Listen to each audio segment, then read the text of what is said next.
Hello everyone, welcome back to Math Friend channel. Today we are going to start with a new chapter, that is Tangents and Secants. We will be getting objective type questions, short answer type questions as well as essay questions. Essay questions will be mostly from last exercise or constructions. So all these things will be covered as parts of the chapter. Let's get started with the introduction part first. Every circle divides the given plane into exterior part, interior part and on the circle. Now when we talk about line in a circle, this line is nowhere touching the circle and this line is away from the circle.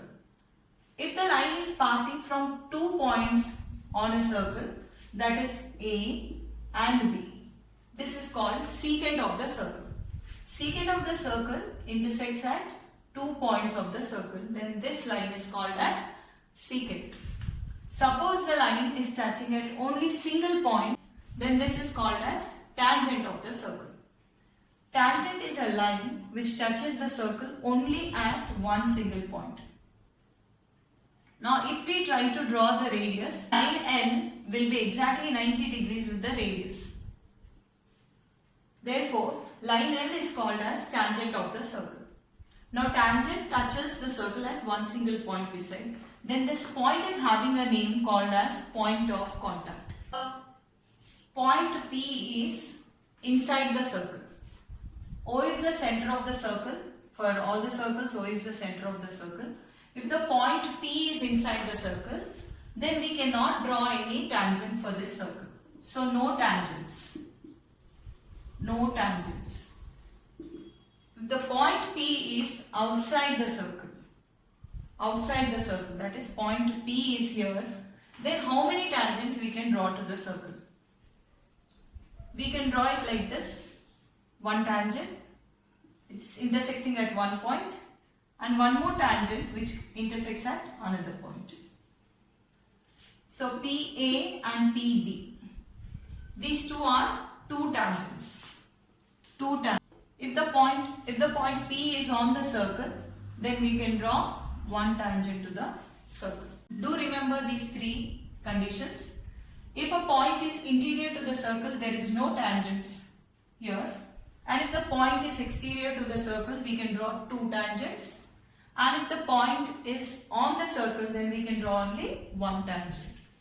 Now let us start with exercise 9.1, in which we are going to find the length of tangent. For length of tangent, we will be applying Pythagoras theorem. First one is fill in the blanks, so let us move on with second one to find the length of tangent. In the given question, it is given that the radius of the circle is 5 centimeters. Draw a figure for the given information. The radius of the circle is 5 centimeters. Radius is 5 centimeters. And think P is a point on circle wherein PQ is the tangent. This is tangent. PQ is the tangent.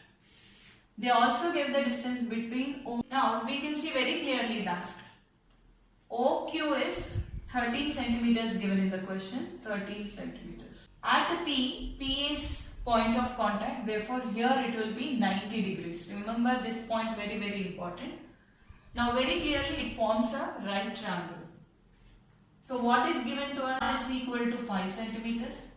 Distance from center to external point, that is OQ is equal to 13 centimeters. We are going to find the length of tangent. So apply Pythagoras theorem. When we apply Pythagoras theorem, this is acting as hypotenuse. Hypotenuse square is equal to side 1 square plus side 2 square. This is what we learned. So side 1 square, sum of the squares of other two sides. OP square plus PQ square. What is hypotenuse here? This is OQ square is equal to, this can be radius OP square plus PQ square. 13 square is equal to 5 square plus PQ square. Just send 5 square here. So 13 square minus 5 square is equal to PQ square. You know 13 square is 169 minus 25 is equal to PQ square. When we subtract, we get 144 is equal to PQ square, which is a perfect square number. That means PQ is equal to root over 144. It's nothing but PQ is equal to root over 12 square. Square and root gets cancelled. Therefore, PQ is equal to 12 centimeters. This is how we are going to solve the problem. So finding length is very simple and easy. So you can just go on with Pythagoras theorem. Whether they are asking you the length of the tangent or radius of the circle or distance between center to external point, Pythagoras theorem can be applied. So let us move on to the next case. In this question, we observe that the distance from center to external point is 15 centimeters and radius is 9 centimeters. Then what is the length of the tangent? Same rule can be applied. Given R is equal to 9 centimeters, that is OQ you take, this time OQ is the radius, PQ is the tangent. So OQ is equal to 9 centimeters. OP, that is center, distance from center to external point, is 15 centimeters. Now let us try to apply Pythagoras theorem here. What is hypotenuse? Hypotenuse is this one. So by Pythagoras theorem, OP square is equal to OQ square plus PQ square. OP square is equal to OQ square plus PQ square. OP square is 15. OP is 15, so substitute 15 square is equal to 9 square plus PQ we don't know, so write it as PQ square. By seeing the problem, I hope you understood how to solve it. Yes, 15 square minus 9 square is equal to PQ square. 15 square is 225 minus 81 is equal to PQ square. When we subtract, we will be getting 144. It is just a twist of the previous question, you can say. PQ square. Now root over 144 is equal to PQ. Therefore, we can say PQ is equal to 12 centimeters. Take one practice question to find the length or radius. Read the question accordingly and apply same rule of Pythagoras theorem, and you can go ahead with solving the problem. Before moving to next problem, let us understand theorem 9.1. What does theorem 9.1 say? Theorem 9.1 say that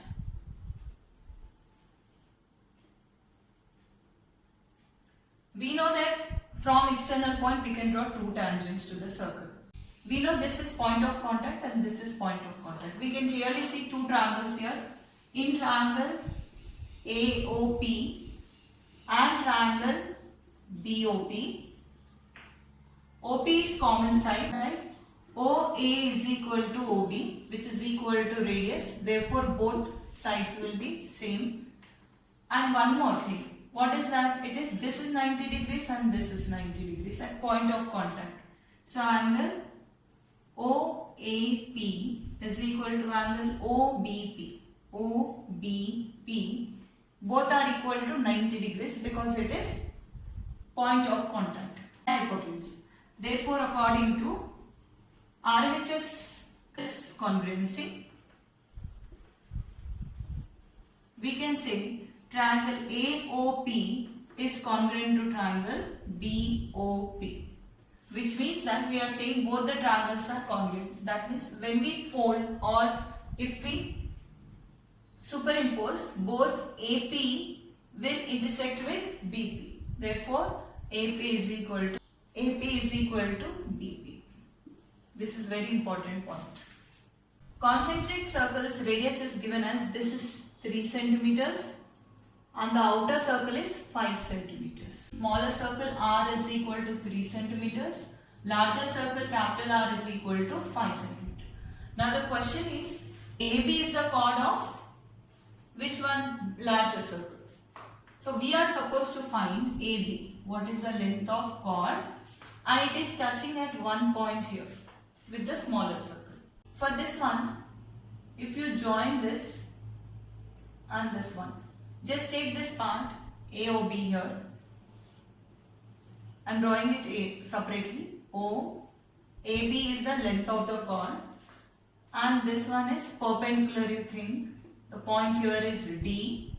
So I am just taking it separately so that you can understand carefully. OA is 5 centimeters. OB is 5 centimeters because it is outer circle's radius. This is also 5 centimeters. And OD is 3 centimeters. So we take this one as 3 centimeters. In triangle ADO and triangle BDO, in these two triangles, AO is equal to BO is equal to 5 centimeters. OD is common side and angle ADO is equal to angle BDO, that is equal to 90 degrees since OD is perpendicular to AB. Now according to, we can take it as RHS congruency. RHS congruency, triangle ADO is congruent to triangle BDO. Then according to CPCT, we can say that AD is equal to DB, both. Now take this part of the triangle separately. Just take this part of the triangle. You can see it's clearly 90 degrees here. O, D, B, this is 5 centimeters and this is 3 centimeters. By seeing the question only you can understand what is this side, but we need to prove it according to Pythagoras theorem. So, OB square is equal to OD square plus DB square. OB square is 5 square is equal to 3 square plus DB square. 25 minus 9 is equal to DB square. 25 minus 9 is 16 is equal to DB square. So root 16 is equal to DB square. Root 16 is equal to DB. Therefore, DB is equal to 4 centimeters. Now what will you do with DB? DB is just half part of the chord. Chord AB is equal to AD plus DB. Now AD and DB both are same. From here we know that it is same. Therefore we can take it as 4 plus 4. That is 8 centimeters. Length of this chord which is drawn to larger circle and touches the smaller circle is 8 centimeters. This is how we are going to calculate the length of chord when concentric circles are given. In statement 4, given ABCD is a quadrilateral, we need to prove that AB plus CD is equal to AD plus BC. Now suppose in this quadrilateral, according to 9.1 theorem, what did we learn?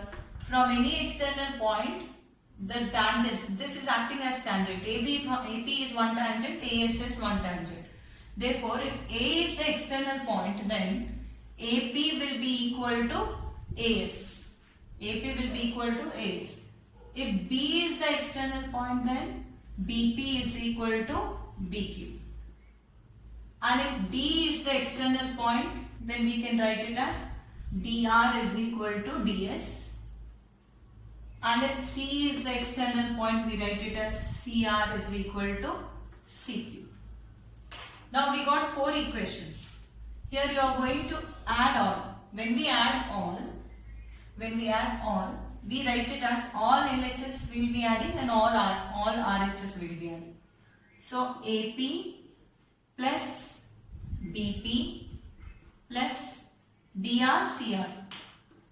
DR plus CR is equal to AS plus BQ plus DS plus CQ. Now observe carefully here AP and BP.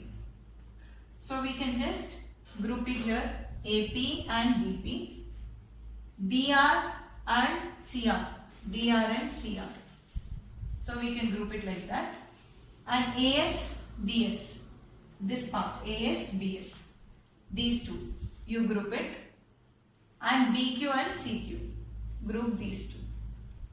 So we can get it as AP plus BP is AB plus CR and DR is CD is equal to, as we are grouping, you just write it as AS plus DS plus BQ plus CQ. Now AS plus DS is AD, directly AD plus BQ plus CQ is BC. And this is a basic for your any question which is given as quadrilateral. Now in this problem, in 9.2 question, parallelogram is, in parallelogram, opposite sides are equal. In parallelogram, what is the additional thing which we get? Opposite sides are equal. Statement 4 is been proved till here. But opposite sides are equal means both AB will be equal to CD, AD will be equal to BC. AD will be equal to BC. Therefore, I can write it as AB plus AB is equal to AD plus AD. Now what will happen here? 2AB is equal to 2AD. 2 cancel. We are left over with AB is equal to AD. This is the answer for the question in 9.2 exercise. Here we are proving that AD is equal to AB. AD is equal to AB is equal to AD means adjacent sides are equal. Adjacent sides are equal. When is this possible? Adjacent sides are equal means this is rhombus. Therefore, to prove it is rhombus, you have to prove this statement 4 and then prove this one. Hope you understood. Our next video is on construction. So stay tuned. We have 3 different types of constructions. So we will be going ahead with that. Thanks for watching.